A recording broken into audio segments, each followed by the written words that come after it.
How are spheres described?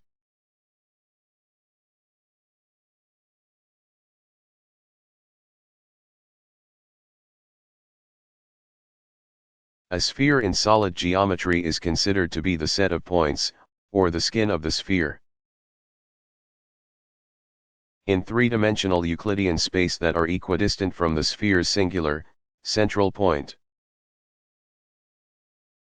Or, more simply, a sphere is a perfectly round, three-dimensional object. The term sphere also extends into other dimensions. For example, a sphere in 2 dimensions is also called a circle.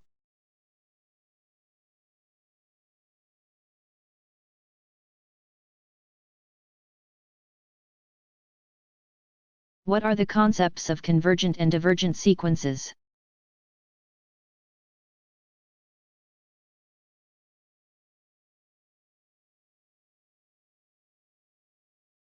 Convergent and divergent sequences are based on the limit of a sequence. A convergent sequence, the one most commonly worked on in calculus, means that one mathematical sequence gets close to another and eventually approaches a limit. Convergence can also apply to curves, functions, or series. This is seen visually when a curve approaches the x or y axis but does not quite reach it.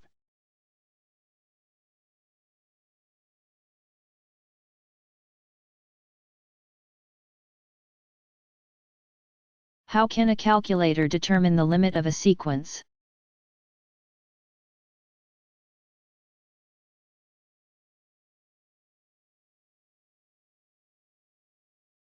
Here is an excellent way to understand the limit of a sequence by using a calculator. In scientific calculators that include geometric functions, such as cosine, sine, and tangent, a limit is easy to see. Find x1 equals cos 1, then x2 equals cos x1, and so on. Just put the calculator in the radian mode, enter 1, and then hit the cosine key repeatedly. The number will start at 0.540302305, then change to 0.857553215, and keep changing. As it approaches about the 20th change, the amount gets closer and closer to a number that begins as 0.73. This indicates the limit of the sequence is being reached.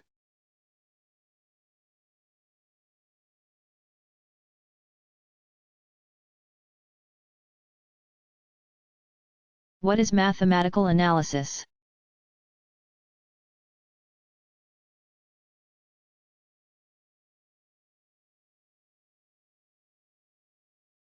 Mathematical analysis is a branch of mathematics that uses the concepts and methods common to the field of calculus. The key to mathematical analysis is the use of infinite processes, in turn. That involves passage to a limit, or, in other words, the basic branch of calculus. For example, a circle's area can be thought of as the limiting value of the areas of regular polygons within the circle. As the number of the polygon's sides increase indefinitely. The reason for calculus is simple: it is one of the most powerful and flexible tools not only in mathematics but in virtually every scientific field.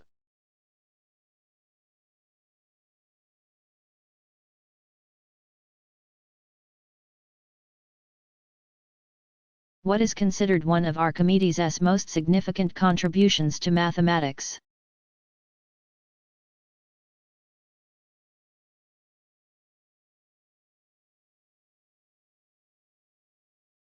Archimedes made many significant contributions to mathematics. though not all mathematicians would agree with the label most significant. But one of his contributions did advance the field of calculus by showing that the area of a segment of a parabola is 4/3 the area of a triangle with the same base and vertex, endpoint, and 2/3 the area of the circumscribed parallelogram.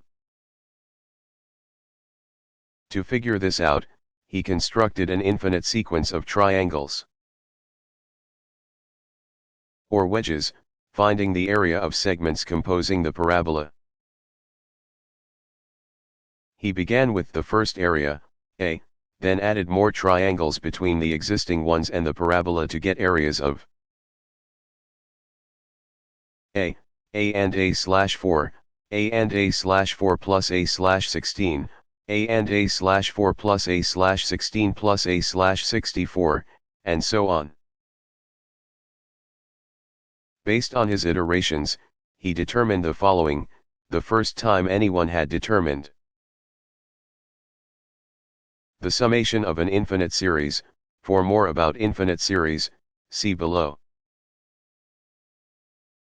A, 1 plus 1/4 plus 1/42 plus 1/43 plus, equals A, 4/3.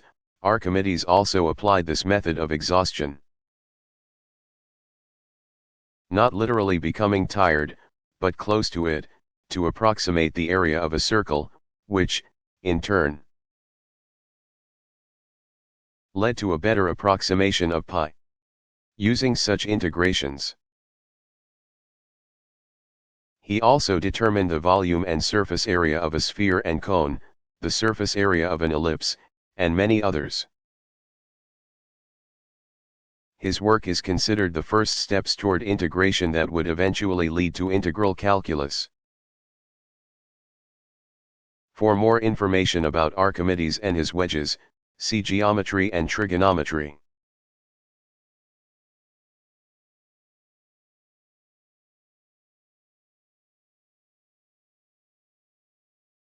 What are the derivatives of trigonometric functions?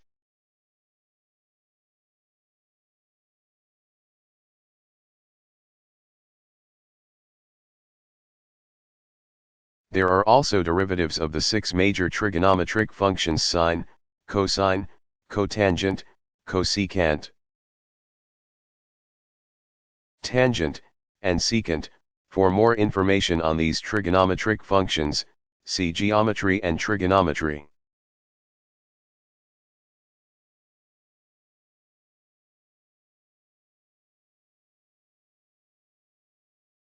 What is infinitesimal calculus?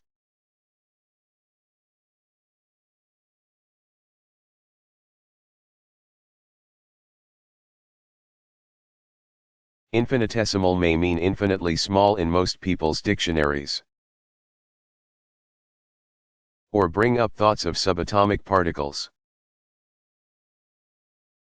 To those who study arithmetic, however, it may mean numbers greater in absolute value than 0, yet smaller than any positive real number.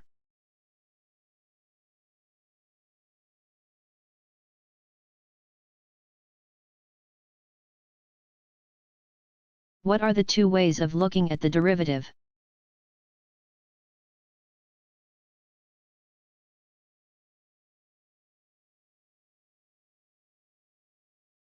There are 2 major ways of looking at the derivative: the geometrical,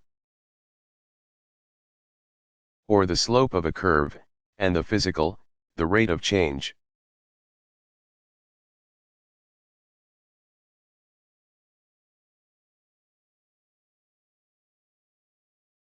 What is spherical geometry?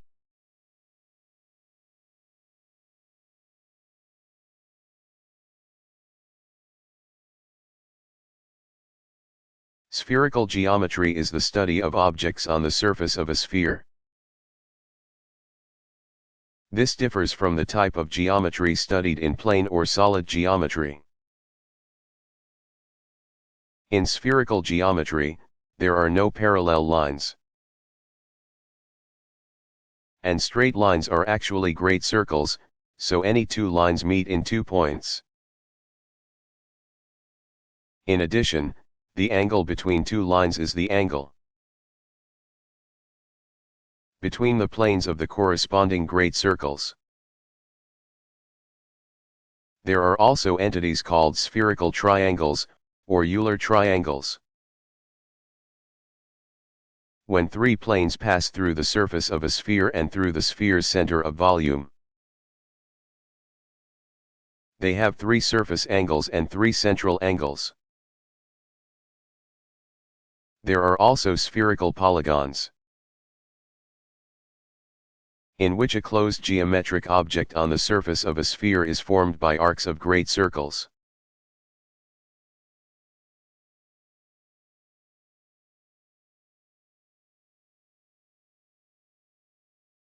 What is the integral calculus?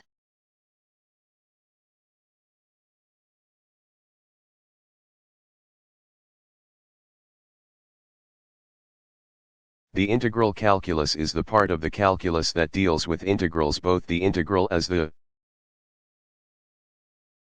limit of a sum and the integral as the antiderivative of a function. See below for more information.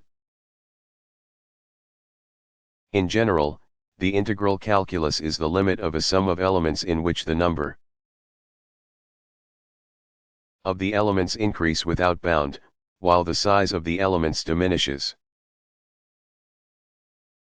It is also considered the second most important kind of limit in the calculus. The first being limits in association with derivatives. It was originally developed by using polygons to approximate areas of geometrically shaped objects such as circles.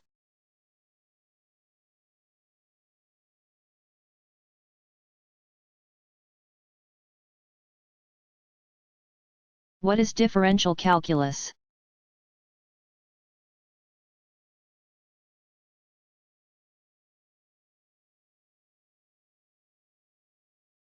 Differential calculus is the part of the calculus that deals with derivatives.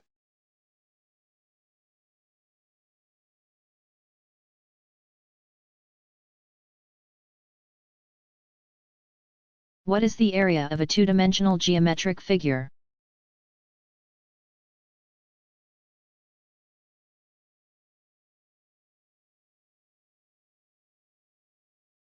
The area of two-dimensional figures varies depending on the object. For the simpler two-dimensional figures, square, rectangle, parallelogram, the area can actually be found by calculating the number of square units in the interior of the object. Such a task can be difficult and time-consuming, so mathematicians simply multiply the height, h,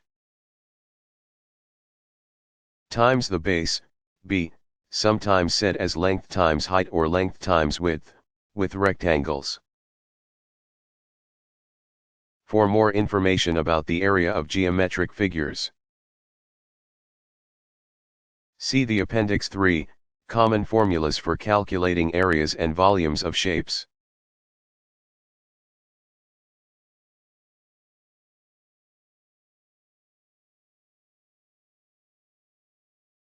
What are the various types of polyhedra?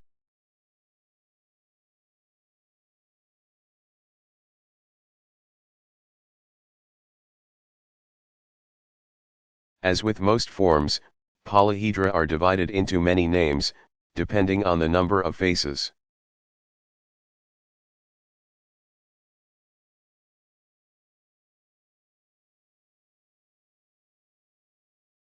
How are some common solids defined?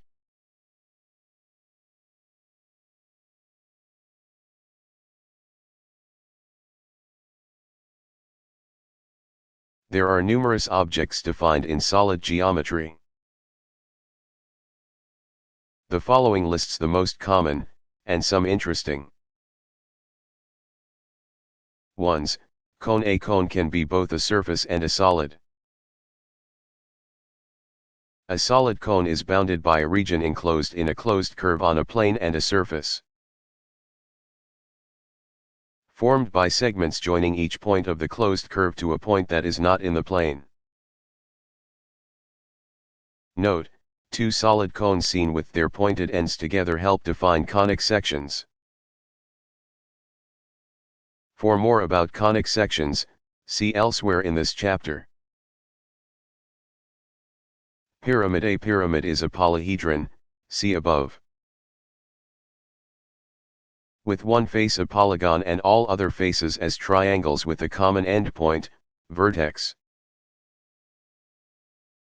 They are named based on the polygon's base, such as the triangular pyramid, square pyramid, and so on.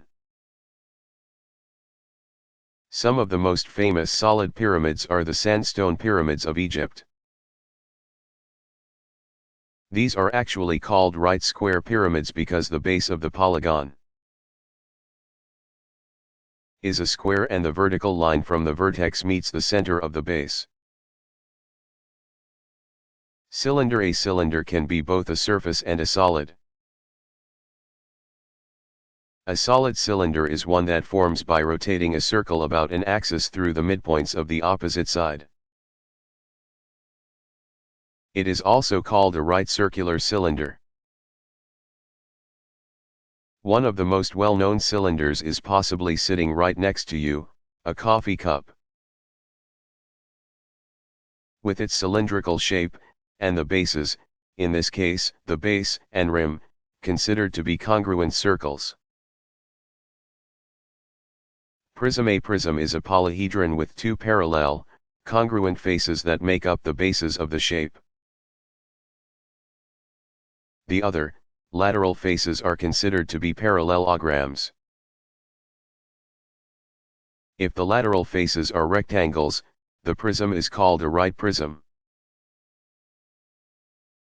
Parallelepiped. This strange-sounding polyhedron is one that has all its faces as parallelograms,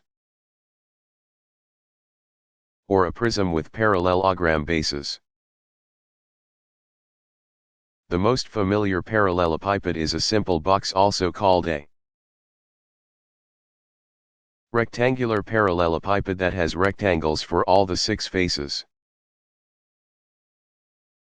For more about these figures, including how to calculate their areas, see elsewhere in this chapter.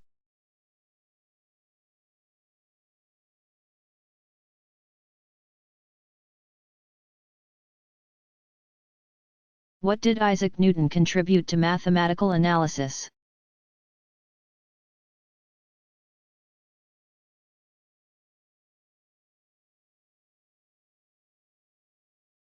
English mathematician and natural philosopher, otherwise called a physicist. Isaac Newton, 1642 to 1727, was one of the greatest scientists who ever lived. Overall, he contributed to physics, such as the discovery of his 3 famous laws of motion, fluid dynamics. Fluid motion, the union of terrestrial and celestial mechanics using the principle of gravitation, thus explaining Kepler's laws of planetary motion, and he even explained the principle of universal gravitation. By 1665 Newton had not only begun his work on differential calculus, but he also had published one of his greatest scientific works, Philosophiae Naturalis Principia Mathematica. The mathematical principles of natural philosophy, often shortened to the Principia or just Principia. In it he presents his theories of motion, gravity, and mechanics, thus explaining the bizarre orbits of comets, tides and tidal variations,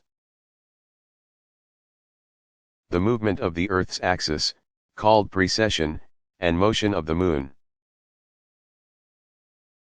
And although he used calculus to find many of his scientific results,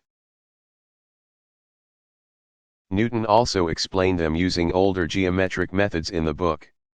After all, calculus was very new. Perhaps he was the first scientist writer to make sure everyone understood what he was proposing.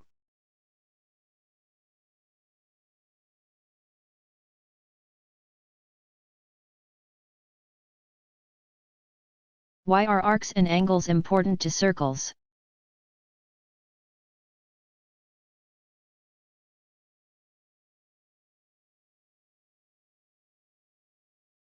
Everything starts with the angle whose vertex is at the center of the circle.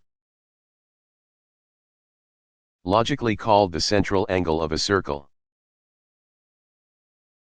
All the central angles of a circle add up to 360 degrees. Every central angle cuts the circle into two arcs, the minor arc, always less than 180 degrees, and the major arc, always more than 180 degrees. Thus, the measure of the minor arc is actually the measurement of the central angle, while the measurement of the major arc is 360 degrees minus the measure of the central angle. An arc length is the distance between an arc's endpoints along the path of the circle. Congruent arcs are arcs with the same measurements. When the diameter of a circle separates the circle into two congruent arcs, it is called a semicircle.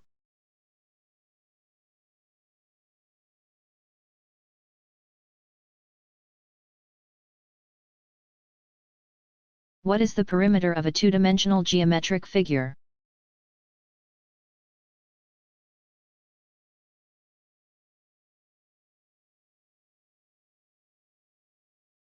The perimeter of a two-dimensional figure is what we perceive as the outside of the object. Mathematicians describe a perimeter more precisely as the sum of the lengths of a polygon's sides. The perimeter of a simple closed curve is measured as its length.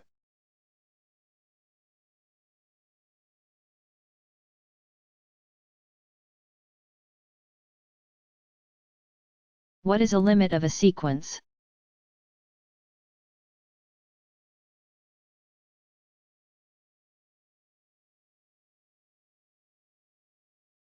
The limit of a sequence is simply the number that represents a kind of equilibrium reached in the sequence. It is also phrased approaches as closely as possible. Limit is also a term used in calculus in relation to a function, see elsewhere in this chapter.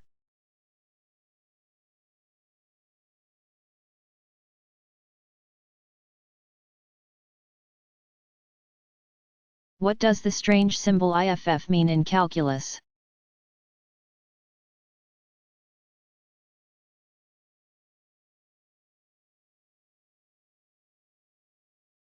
He symbol, or word, IFF actually is shorthand for if and only if. It is not only mathematics that depends on the IFF, but also philosophy, logic, and many technical fields. It is usually italicized, in addition. The phrase P is necessary and sufficient for Q is also seen as QIFFP.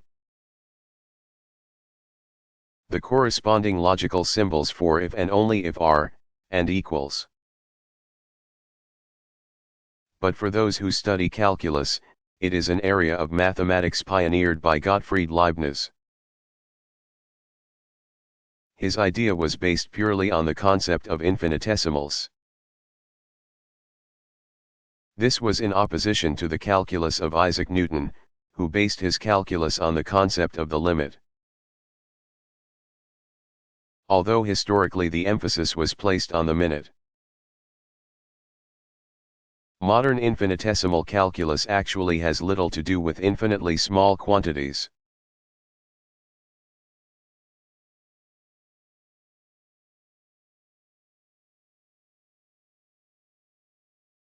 What is a sequence?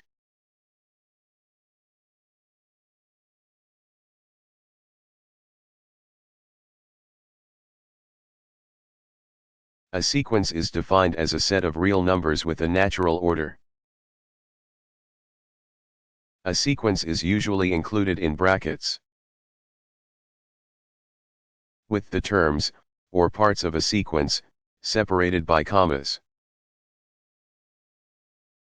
For example, if a scientist collects weather data every day for many days, the first day of collecting can be written as x1 data, then x2 for the second day, and so on until xn, in which n is the eventual number of days.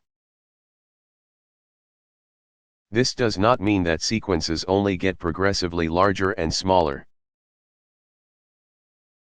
Certain solutions for sequences include a mix of the two.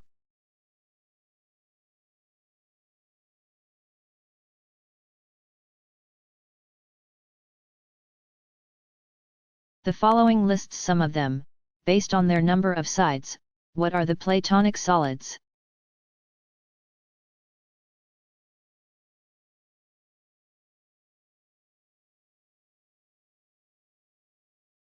Platonic solids are also called regular solids, regular figures.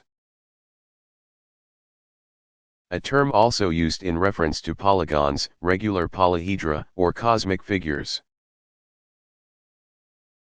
These solids are convex polyhedra that have equal faces made up of congruent convex regular polygons. To compare in terms of a two-dimensional polygon, a regular figure means that both the sides and the angles between them are equal. There are considered to only be 5 of these solids: the cube, dodecahedron, icosahedron, octahedron, and tetrahedron. These solids were described by Greek philosopher Plato, c. 428 to 348 BCE, in his work Timaeus, thus the name Platonic solids. His definitions were certainly more whimsical than today's, as he believed the major elements were made up of atoms shaped like certain polyhedra. He associated the tetrahedron with the element fire, the cube with the earth, the icosahedron with water, the octahedron with air, and the dodecahedron with the material that makes up the constellations and heavens. The mathematical proofs of these solids were worked out long ago by Greek mathematician and geometrician Euclid.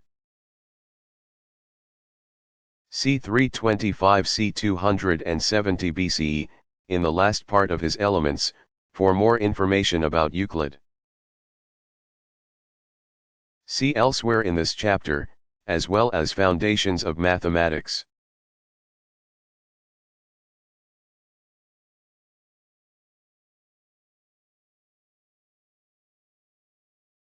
What is the derivative of a function?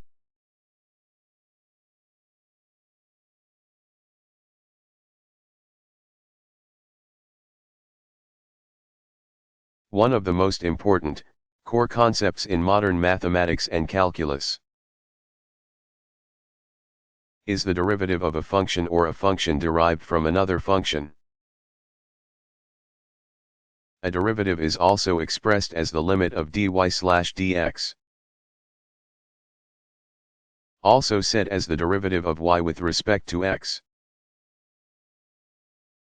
It is actually the rate of change, or slope on a graph, of the original function.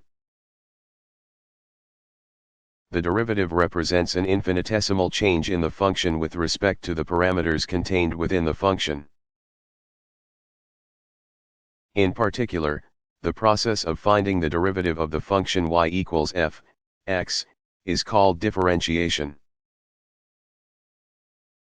The derivative is most frequently written as dy/dx, it is also expressed in various other ways, including f, x, said as the derivative of a function f with respect to x, y, df, x, df, x, or dxy. It is important to note that the differentials, written as dy and dx, represent singular symbols and not the products of the two symbols. Not all derivatives exist for all values of a function, the sharp corner of a graph. in which there is no definite slope and thus no derivative is an example.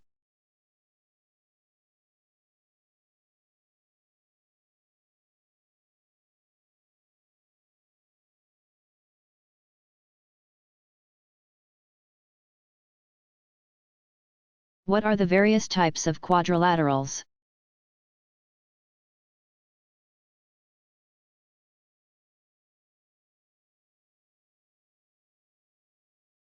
There are several types of quadrilaterals, which are polygons with four sides. Interestingly enough, some definitions can be combined, for example, if a quadrilateral is both a rhombus and a rectangle, it is truly a square. The following lists the common quadrilaterals. Square. The most obvious quadrilateral is the square. It is an equiangular quadrilateral with four right angles. It is also defined as having four congruent sides. Rectangle. The second most well-known quadrilateral is the rectangle, a quadrilateral with four right angles, with the opposite sides parallel and congruent, and opposite angles congruent. Parallelogram. A parallelogram is a quadrilateral with both pairs of opposite sides parallel. Thus, opposite sides and angles are congruent. Rhombus. A rhombus is a parallelogram with four equilateral, or congruent, sides. Trapezoid. A trapezoid is a quadrilateral with exactly one pair of parallel sides. This is also seen in books as a quadrilateral with at least one pair of parallel sides. But this latter definition is often debated among mathematicians, as the meaning is not the same as the first statement. With trapezoids, the parallel sides are called the bases, the non-parallel sides are called the legs. Isosceles trapezoid. An isosceles trapezoid is one with non-parallel sides that are equal in length. Or a trapezoid with a pair of equiangular base angles. The legs of an isosceles trapezoid are congruent. For more about these figures, see elsewhere in this chapter.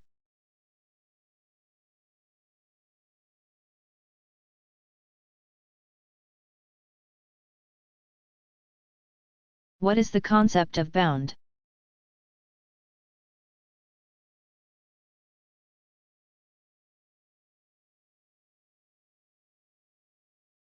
Similar to sequences, see elsewhere in this chapter. In calculus, bounds are divided into the upper, either greater than or equal to every other number in a set of numbers, or greater than or equal to all the partial sums of a sequence, or lower, less than or equal to every other number. The symbol for infinity, OO, is used to denote a set of numbers without bound, or that increase or decrease to infinity. In calculus, the bounds can be divided even more into greatest or least. For example, the greatest lower bounds and least upper bounds are of special interest to calculus, as those numbers may or may not be found within a set.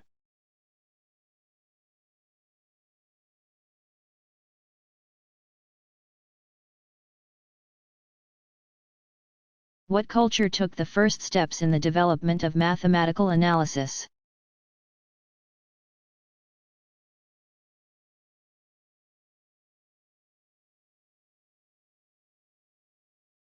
Mathematical analysis and, thus, the ideas of calculus took centuries to develop.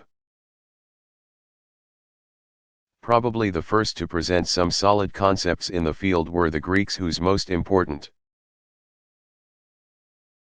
contribution was the method of exhaustion, expanding the measurements of an area to take in more and more of the required area.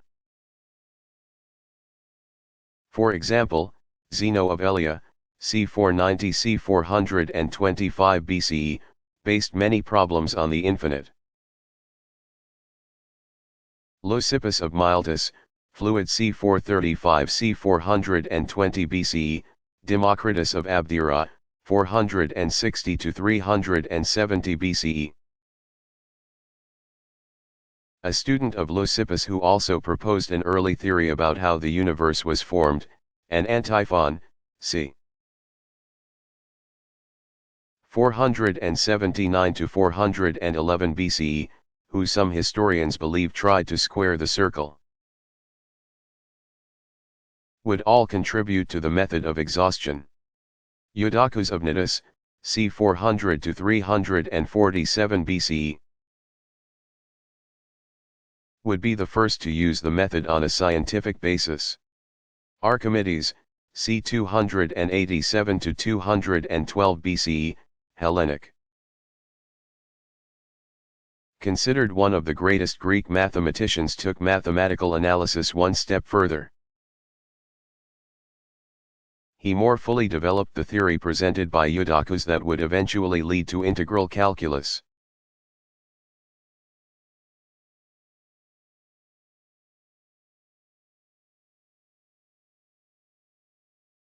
How did mathematical analysis develop after the 16th century?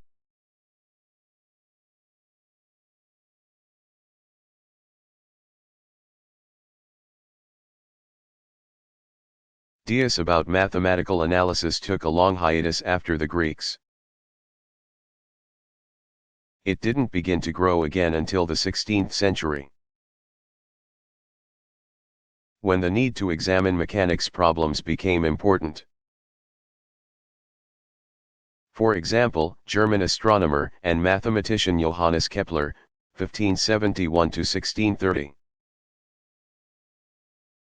needed to calculate the area of sectors in an ellipse in order to understand planetary motion.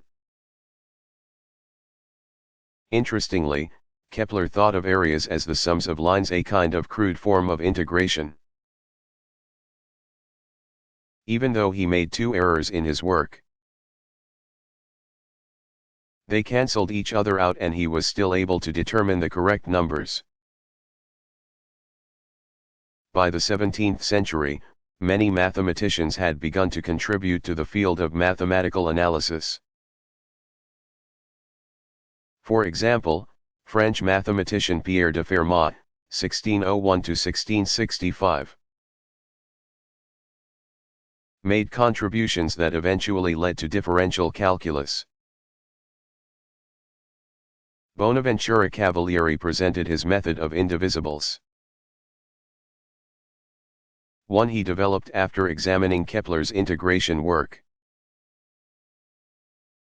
English mathematician Isaac Barrow, 1630–1677, worked on tangents that formed the foundation for Newton's work on calculus. Italian mathematician Evangelista Torricelli, 1608–1647, added to differential calculus and many other facets of mathematical analysis. In fact, collections of paradoxes that arose through the inappropriate use of the new calculus were found in his manuscripts. Unfortunately for mathematics, Torricelli died young of typhoid. And, of course, the one name most associated with calculus, Isaac Newton, developed some of his most brilliant work during the 17th century.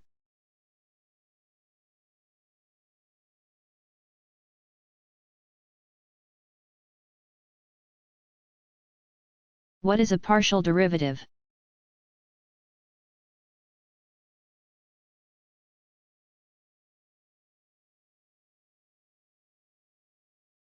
Partial derivatives, seen written as the symbol a, are derivatives of a function containing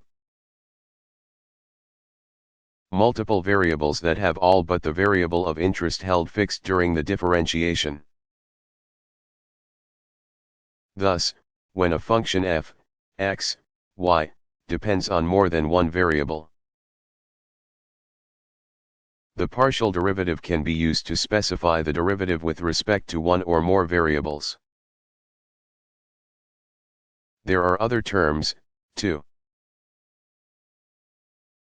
Partial derivatives that involve more than one variable are called mixed partial derivatives. And a differential equation expressing one or more quantities in terms of partial derivatives is called, logically, a partial differential equation. These equations are well known in physics and engineering, and most are notoriously difficult to solve.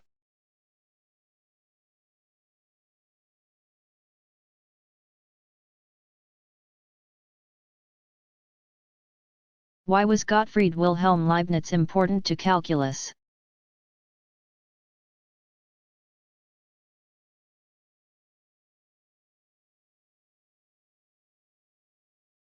German philosopher and mathematician Baron Gottfried Wilhelm Leibniz. 16461716, was a contemporary of Isaac Newton. He is considered by some to be a forgotten mathematician, being overshadowed by Newton. But his contributions to mathematics were just as important. In addition to many other contributions, he, independently of Newton, developed infinitesimal calculus and was first to describe it in print. Because his work on calculus was published 3 years before Isaac Newton's, Leibniz's system of notation was universally adopted, including the notation for an integral. In 1684, he published Nova Methodus pro maximise et minimise, item tangentibus,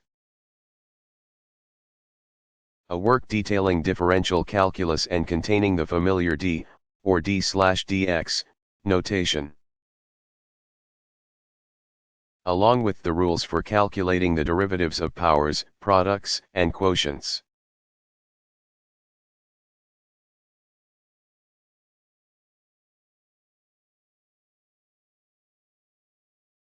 What is solid geometry?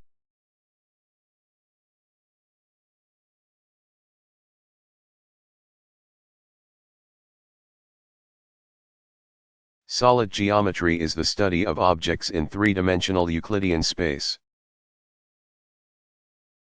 It deals with solids, as opposed to plane geometry, which deals with 2 dimensions. This part of geometry is concerned with entities such as polyhedra, spheres, cones, cylinders, and so on. For more about Euclidean space and dimensions, see elsewhere in this chapter.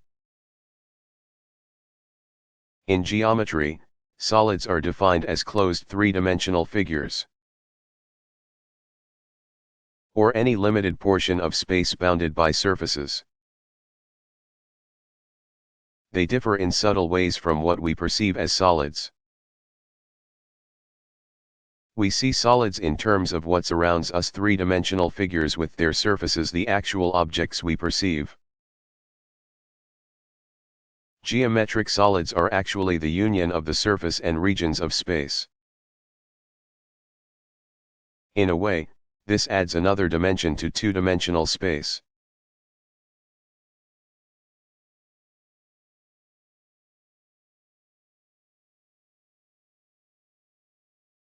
What is a circle?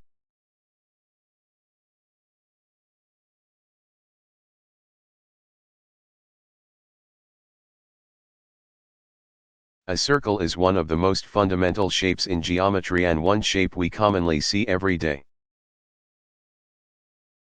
For mathematicians, a circle is defined as a set of points on a plane at a certain distance from a center point. In reality, a circle is a polygon with an infinite number of sides.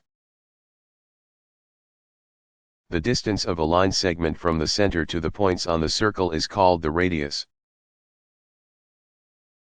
or a line segment whose endpoints are on any point on the circle and its center. A line segment that travels from one endpoint on the circle, through the radius, center of the circle, and to another endpoint directly opposite is called the diameter. 2 times the radius of a circle is the diameter. The outer perimeter of the circle is called the circumference. The chord of a circle is a line segment whose 2 endpoints are on the circle. Concentric circles are 2 or more circles that lie in the same plane and have the same center, but with different radii. Circles with the same radius are called congruent circles. For more about circle measurements, see elsewhere in this chapter.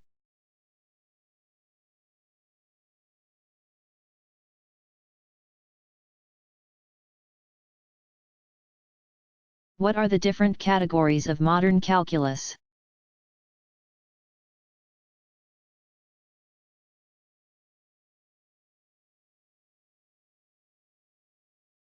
Modern calculus is divided into numerous types. The following lists just a few of these categories. Basic calculus. Basic calculus is the branch of mathematics concerned with limits and with the differentiation and integration of functions. There is also advanced calculus, which takes an even more complex view of calculus, with an emphasis on proofs. Differential calculus. Differential calculus deals with the variation of a function with respect to changes in the independent variable, s. It does this by determining derivatives and differentials. Integral calculus. Integral calculus, logically, deals with integration and its application to solve differential equations. It is also used to determine areas and volumes. Other various analyses. Other parts of calculus entail various types of analyses, such as vector, tensor, and complex analyses, and differential geometry. Also remember that the term calculus is a generic name for any area of mathematics dealing with calculation. Thus, arithmetic could be called the calculus of numbers. It is also why there are such terms as imaginary calculus, or a method of looking at the relationships between real or imaginary quantities using imaginary symbols and quantities in algebra that do not mean the type of calculus discussed elsewhere in this chapter.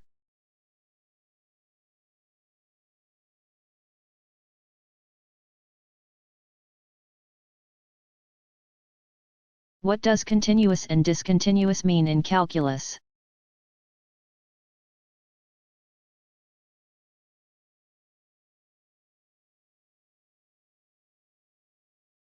When talking about polynomial functions, we know that a polynomial function p, x, satisfies the limit function, lim p, x, equals p, a, in which a represents all real numbers. This is called continuity. But if f, x, is a function on an interval around a, then f, x, is continuous at a IFF, see above for the definition of IFF. Lim f, x, equals f, a, if it is not, then f, x, is called discontinuous at a.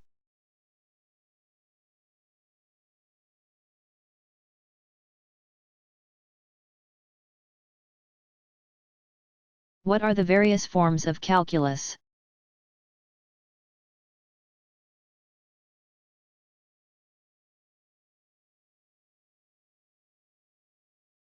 As mentioned above, calculus uses infinite processes that involve passage to a limit. In order to solve its functions, it includes a formal set of mathematical rules applied to changing quantities. Many mathematicians break down calculus into two branches.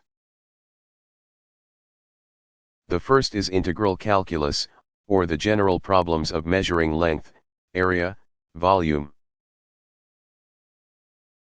and other quantities as limits by approximating polygonal shapes. It finds the quantity when the rate of change is known. The second branch deals with discovering the tangent line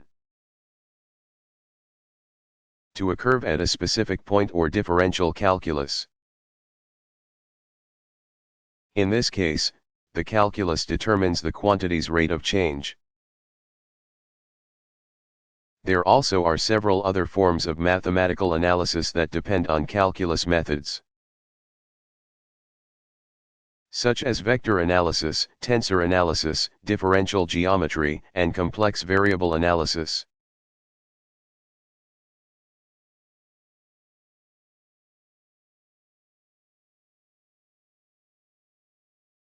What is a polyhedron?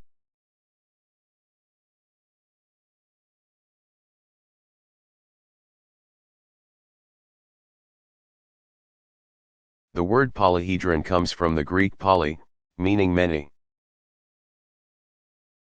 and the Indo-European word hedron, meaning seed. In geometry, a polyhedron is considered to be a three-dimensional solid that represents the union of polygonal regions, usually joined at their edges and having no gaps. Polyhedrons are classified as convex, or if you extend any side, the figure lies on only one side of the plane. For example, a pyramid and cube. A concave polyhedron is one that can extend on both sides of such a plane. For example, a form that exhibits concavity on one or all sides of the polyhedron. The plural of polyhedron is often seen as polyhedrons, but it is more correct to use polyhedra.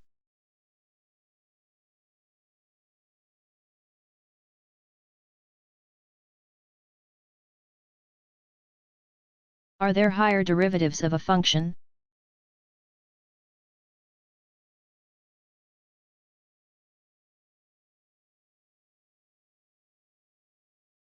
Yes, there are higher derivatives of a function, often referred to as higher-order derivatives. The initial derivative is often written as f, x, but the is assumed in most cases. The next derivative is the second derivative, second-order derivative, most often written as f, x. The next is the third derivative, or third-order derivative, most often written as f, x. Fourth derivative, or fourth-order derivative, most often written as f, 4, x, and so on.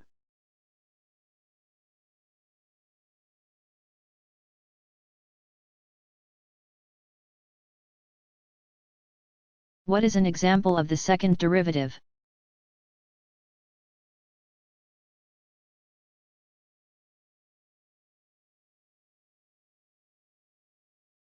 The second derivative is actually a function's derivative's derivative. In other words, the function's derivative may also have its own derivative, called the second derivative or second-order derivative. If we let y equals f, x, the second derivative becomes d/dx, dy/dx. This is equal to d2y/dx2, further represented by the symbols f, x, or y. One good example of a second-order derivative is acceleration. It is actually the second derivative of a change in distance. In other words, the first derivative gives instantaneous velocity. See above, while the second derivative gives acceleration. This equation is also seen written as dn y equals dny slash dxn.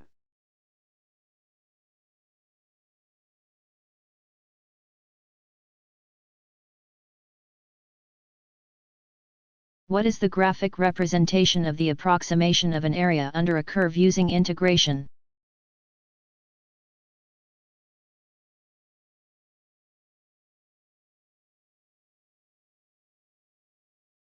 It's easier to see the approximate area under a curve using integration by means of graphs. It all has to do with rectangles. The idea is to extend lines from the ends of the curve, here, f, x, to the z-axis, or y-axis, depending on the curve. We'll call the total area under the curve n, then divide the entire area under the curve into equal width sections. x1, x2, x3, and so on, that are equal to parts of n, the subregions n1, n2, and so on. The next step is to figure out the area of a rectangle if each section was cut off below the curve and then above the curve. This creates rectangles defined by left-hand right endpoints. From the left-hand right sums, and a few more calculations, we can approximate the area of n.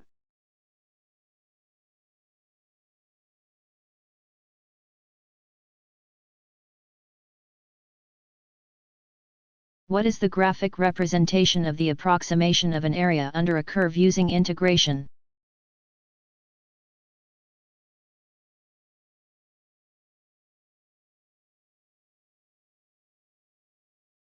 It's easier to see the approximate area under a curve using integration by means of graphs. It all has to do with rectangles. The idea is to extend lines from the ends of the curve, here, f, x, to the z-axis, or y-axis, depending on the curve. We'll call the total area under the curve n, then divide the entire area under the curve into equal width sections.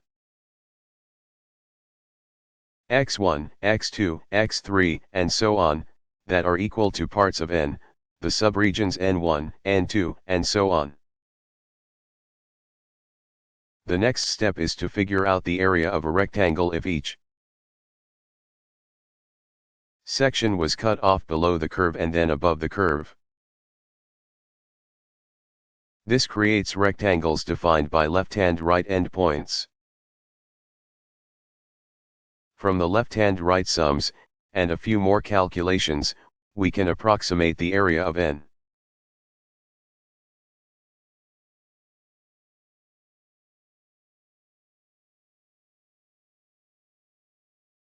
What is the definite integral?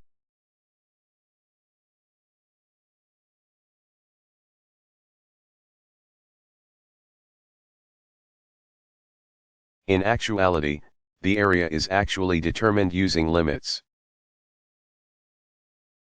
In the function f, x, as n gets larger, the numbers determined by left n, and right n, will get closer and closer to the area n.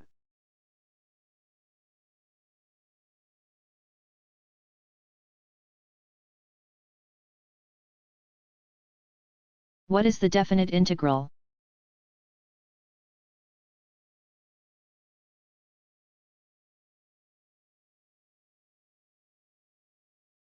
In actuality, the area is actually determined using limits. In the function f, x, as n gets larger, the numbers determined by left n, and right n, will get closer and closer to the area n.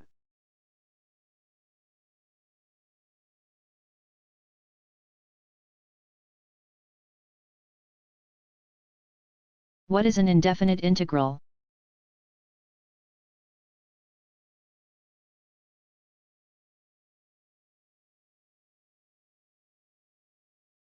From the above, we learned that when the limits of integration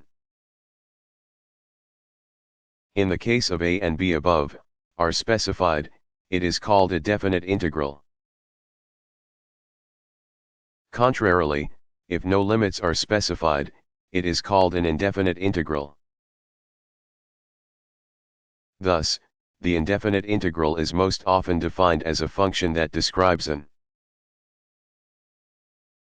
area under the function's curve from some undefined point to another arbitrary point.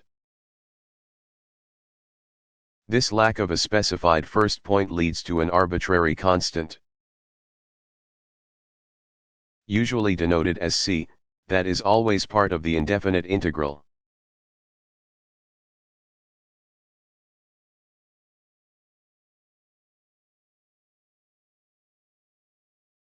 What is an indefinite integral?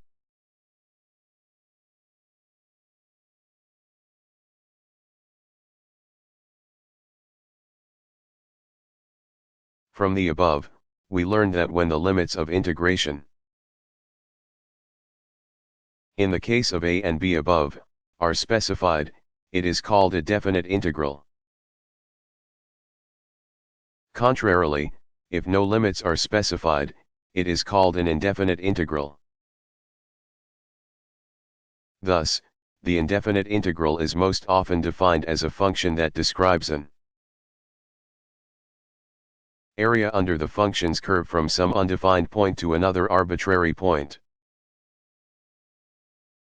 This lack of a specified first point leads to an arbitrary constant, usually denoted as c, that is always part of the indefinite integral.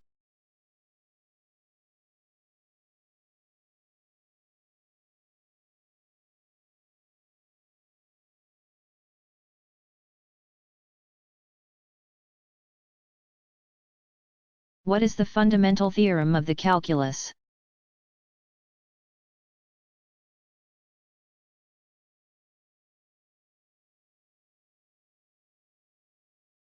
The fundamental theorem of the calculus is the connection, or, more accurately, the bridge, between the integral and the derivative, in other words.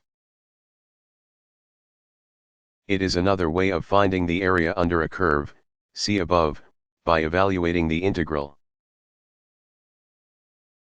In particular, if f, x, is a function whose derivative is f, x,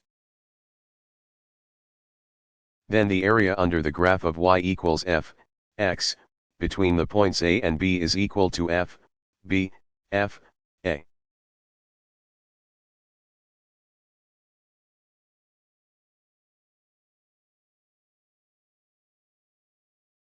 What is the fundamental theorem of the calculus?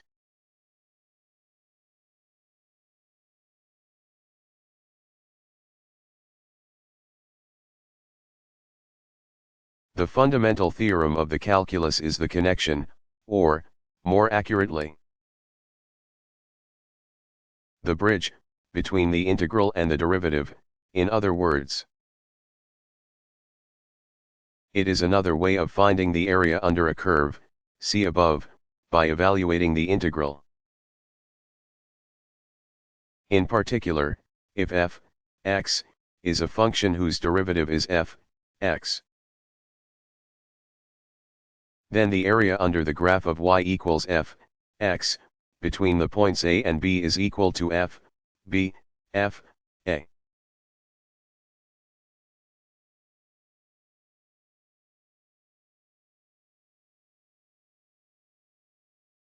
What are antiderivatives and antidifferentiation?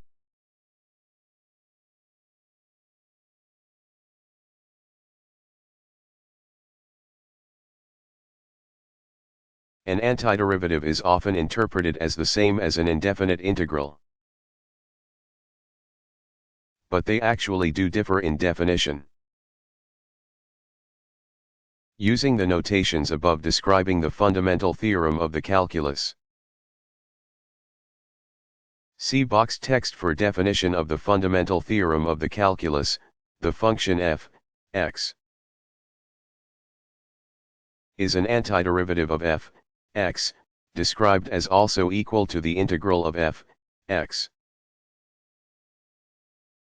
The actual process of finding f, x, from f, x, is called integration or antidifferentiation.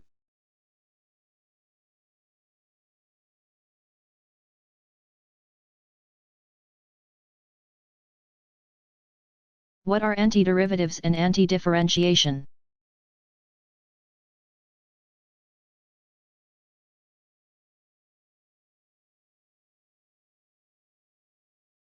An antiderivative is often interpreted as the same as an indefinite integral.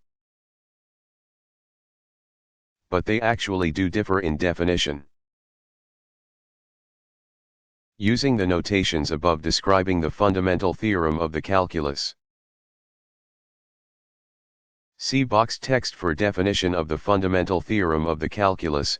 The function f, x, is an antiderivative of f, x, described as also equal to the integral of f, x. The actual process of finding f, x, from f, x, is called integration or antidifferentiation.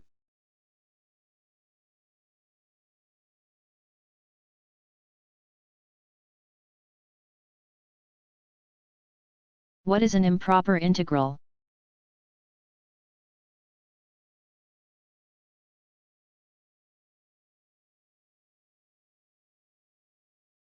An integral as seen above means that the function f, x, needs to be bounded on the interval a, b, both real numbers, and the interval also must be bounded. But an improper integral is one in which the function f, x, becomes unbounded. Called a type I improper integral, or the interval a, b becomes unbounded. A equals 00 or b equals plus 00, which is called a type II improper integral.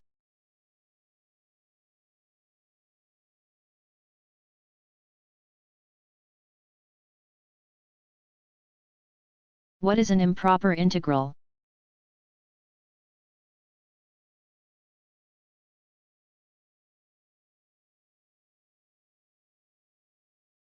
An integral as seen above means that the function f, x, needs to be bounded on the interval a,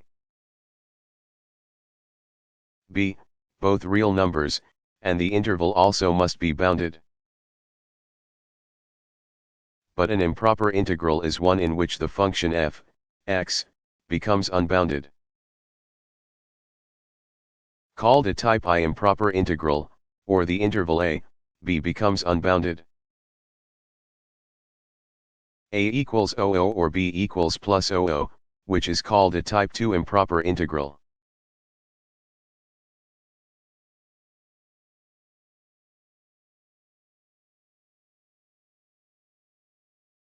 Are there double and triple integrals?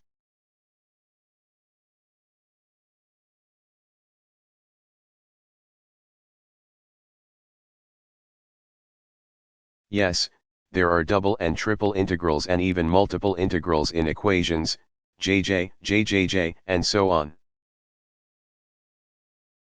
For example, the integration of a function of three variables, w equals f, x, y, z,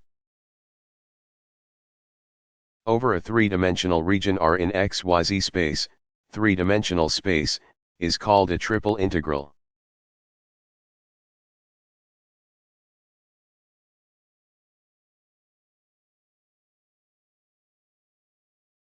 Are there double and triple integrals?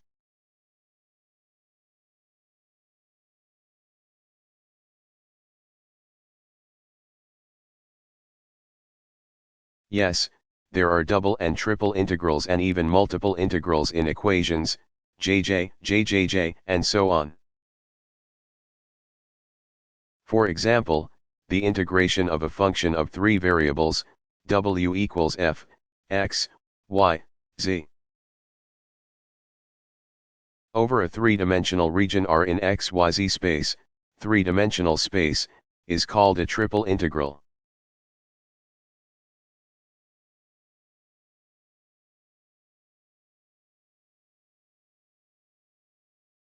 What are differential and ordinary differential equations?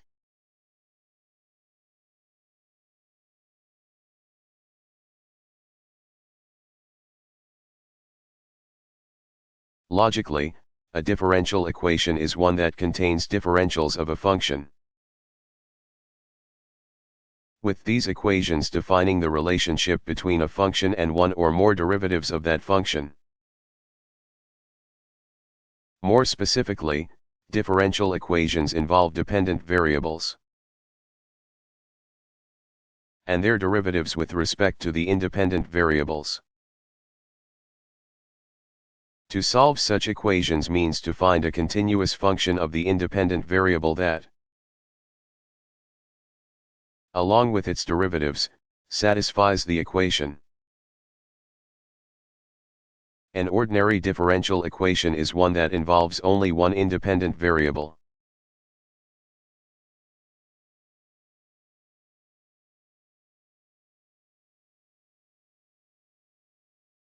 What are differential and ordinary differential equations?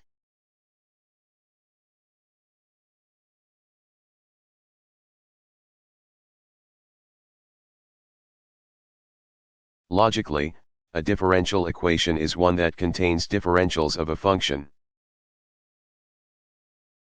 with these equations defining the relationship between a function and one or more derivatives of that function. More specifically, differential equations involve dependent variables and their derivatives with respect to the independent variables. To solve such equations means to find a continuous function of the independent variable that,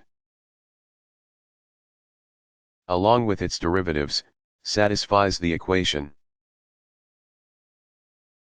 An ordinary differential equation is one that involves only one independent variable.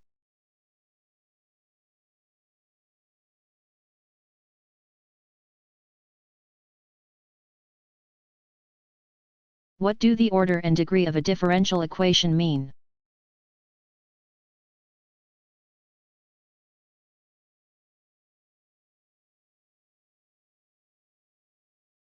The order of a differential equation is simply the highest derivative that appears in the equation. The degree of a differential equation is the power of the highest derivative term. For more information about power, see Math Basics.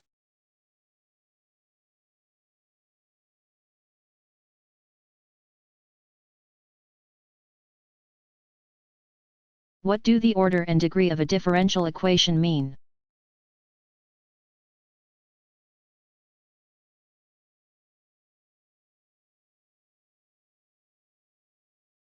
The order of a differential equation is simply the highest derivative that appears in the equation. The degree of a differential equation is the power of the highest derivative term. For more information about power, see Math Basics.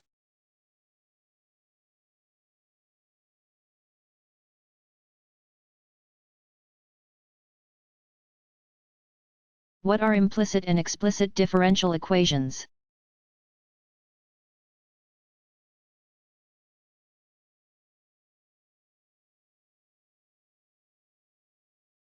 As seen above, an ordinary differential equation is one involving x, y, y, y, and so on. Now add the idea that the order of the highest derivative is n. Thus, if a differential equation of order n has the form f, x, y, y, y, n, equals 0, then it is called an implicit differential equation. If it is of the form f, x, y, y, y, n 1, equals y, n, it is called an explicit differential equation.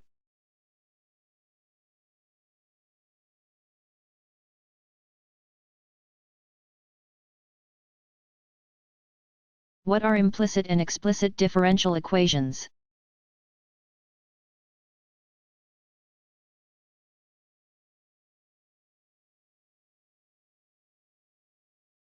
As seen above, an ordinary differential equation is one involving x, y, y, y, and so on. Now add the idea that the order of the highest derivative is n. Thus, if a differential equation of order n has the form f, x, y, y, y, n, equals 0, then it is called an implicit differential equation.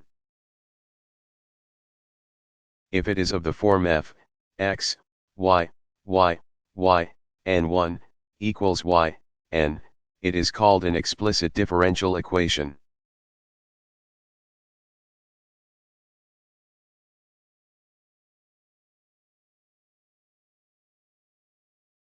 What are some first-order differential equations?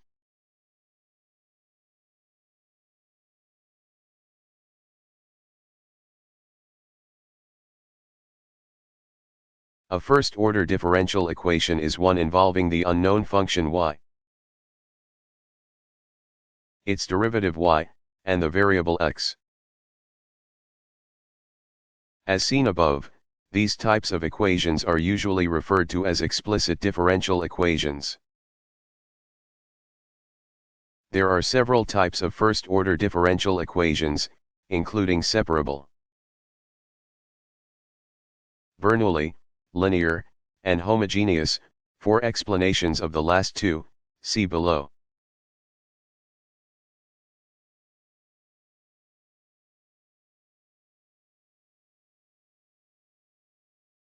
What are some first-order differential equations?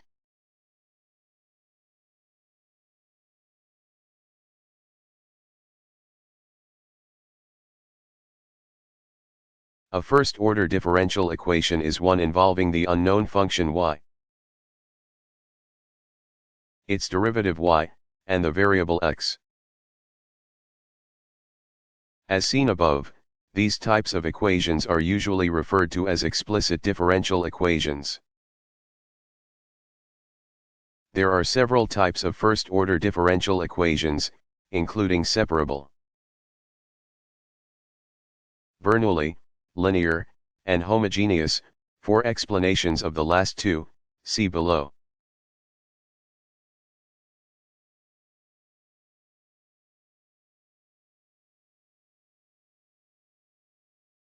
A first-order differential equation takes the form. What is an example of a differential equation?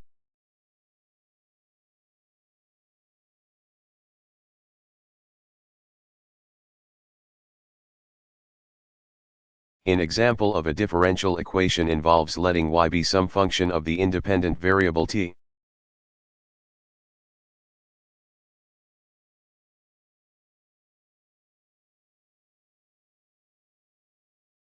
A first-order differential equation takes the form. What is an example of a differential equation?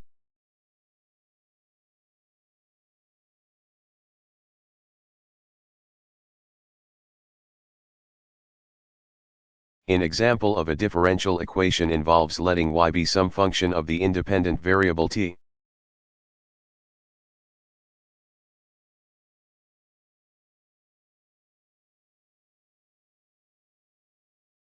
What are some first-order differential equations?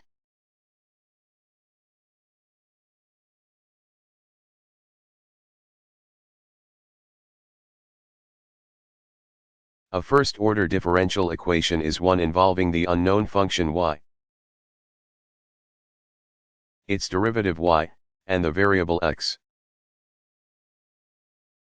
As seen above, these types of equations are usually referred to as explicit differential equations. There are several types of first-order differential equations, including separable,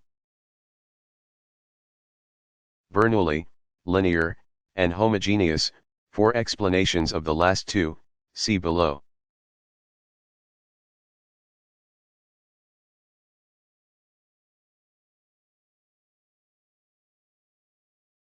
What does it mean if a series is convergent?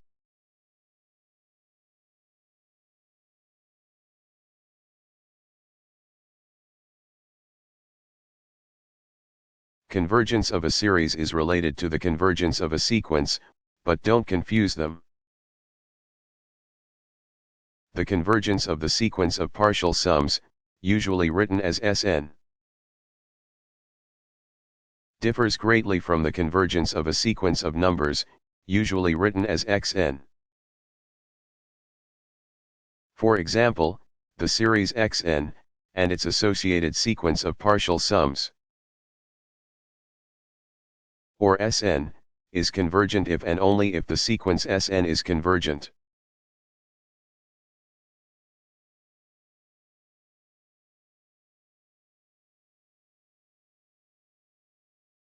What are the surface area, lateral area, and volume of a sphere?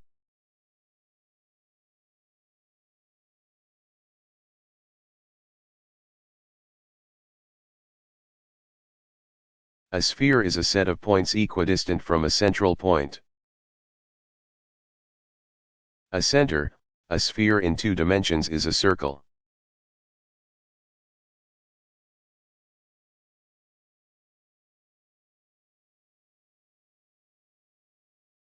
What is analytic geometry?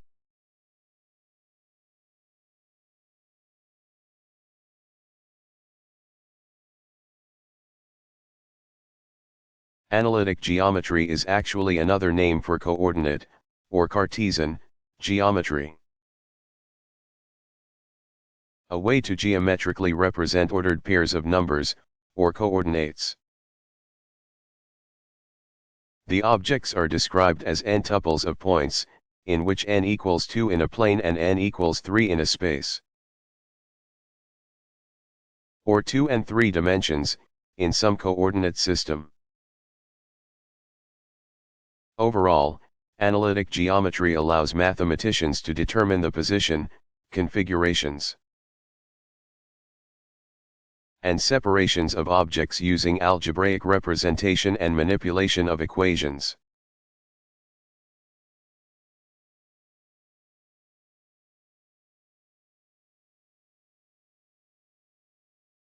How is the area determined for some common 2-dimensional polygons?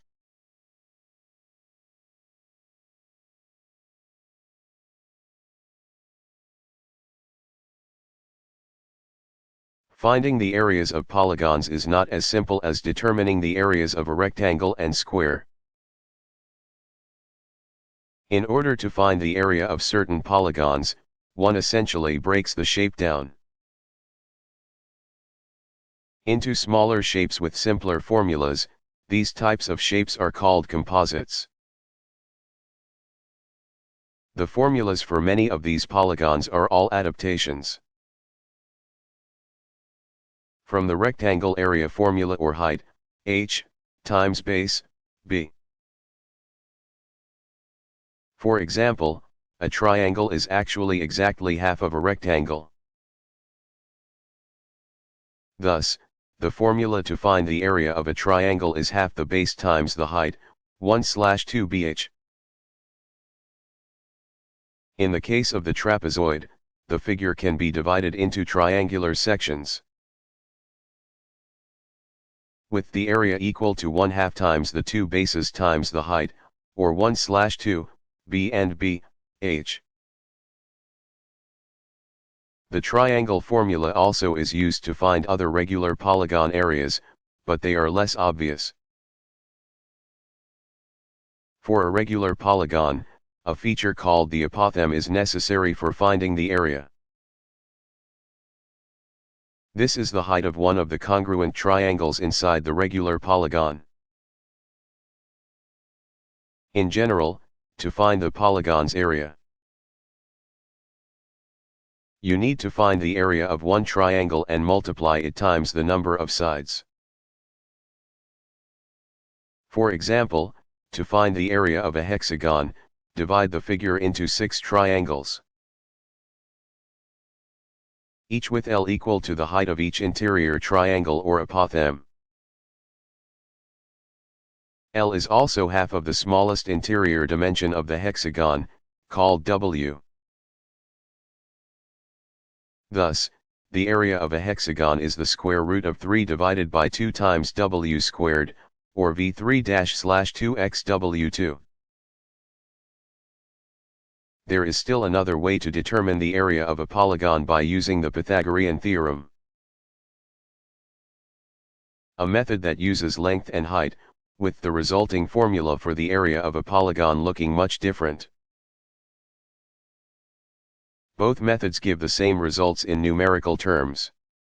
For example, the area of a hexagon using the smallest interior dimension would be 0.866 times the square of the smallest width, W. The area of a regular hexagon using the Pythagorean theorem is 2.598 times the square of its side length. These may be different ways of presenting the solution, but both give the same correct area measurements.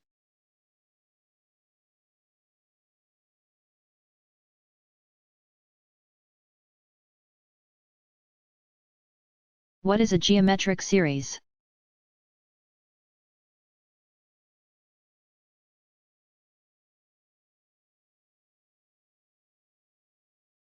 If we add the numbers in a geometric sequence, we end up with a geometric series.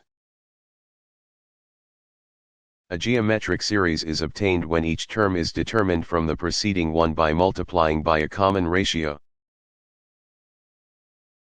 There is a constant ratio between terms. For example, 1 plus 1/2 plus 1/4 plus 1/8 plus,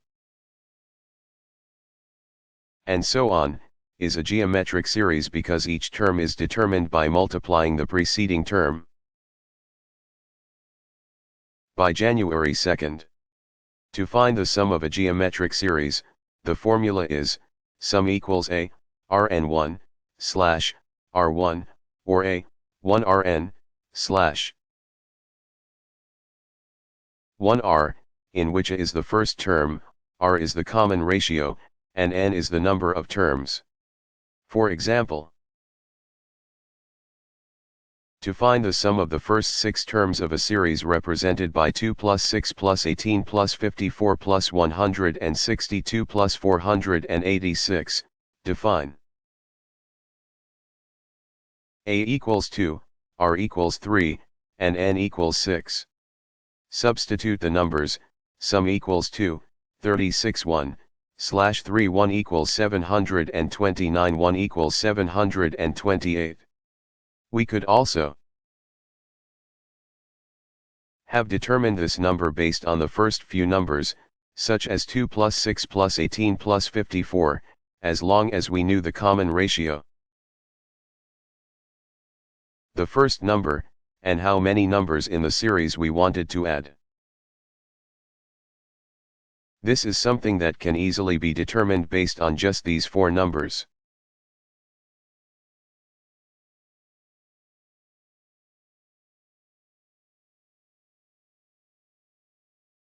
What is a limit in calculus?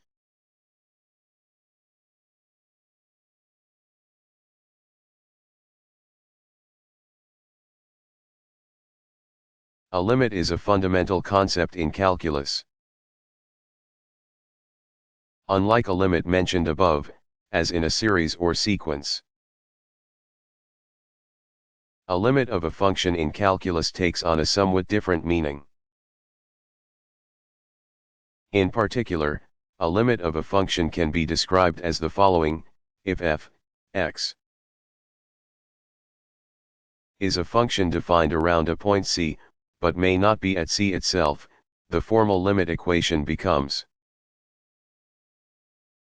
lim f, x, equals L. Thus, the number L is called the limit of f, x, when x goes to C.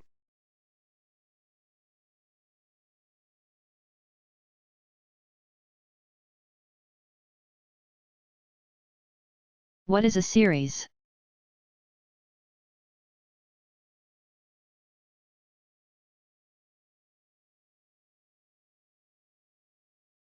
A series is closely related to the sum of numbers. It is actually used to help add numbers, therefore.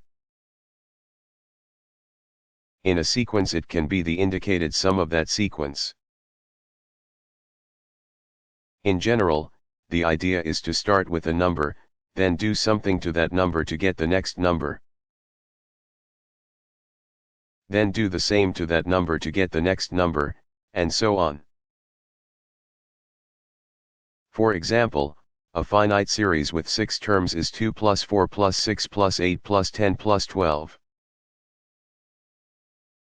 In which 2 is added to each number to get the next number.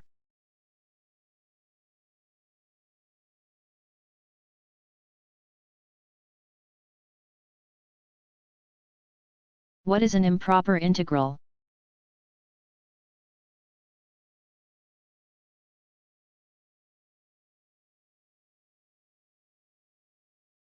An integral as seen above means that the function f, x, needs to be bounded on the interval a, b, both real numbers, and the interval also must be bounded. But an improper integral is one in which the function f, x, becomes unbounded. Called a type I improper integral, or the interval a, b becomes unbounded. A equals 00 or b equals plus 00, which is called a type 2 improper integral.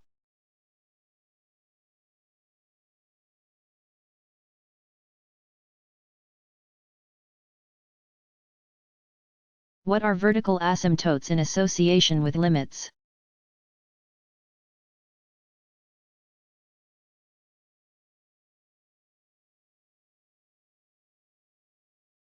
Using the example above, as x gets closer to 3, the points on the graph get closer to the vertical line x equals 3. Seen as a dashed line on the graph on P. 218, this line is called a vertical asymptote. The above chart shows 4 of the vertical asymptotes for the given function f, x, and their notations.